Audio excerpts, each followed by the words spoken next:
Mega প্রকল্পে লুটপাট, বিদেশে অর্থ পাচার সহ শেখ হাসিনা ও তার পরিবারের সদস্যদের বিরুদ্ধে দুর্নীতির নানা অভিযোগ অনুসন্ধান করছে দুদক।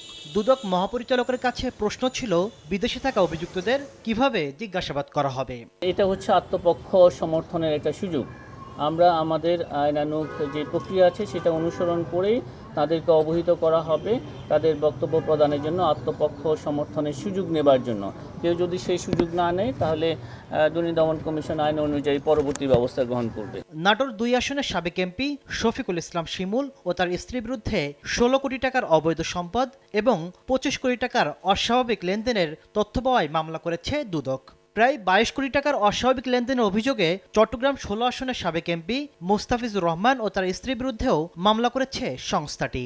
এছাড়া ১২৫ কোটি টাকার অবৈধ সম্পদের প্রমাণ পাওয়ায় ছাগলকাণ্ডের সমালোচিত এনবিআরের সাবেক কর্মকর্তা মতিউর রহমান, তার প্রথম স্ত্রী ও ছেলেমেয়ের বিরুদ্ধে মামলা হয়েছে।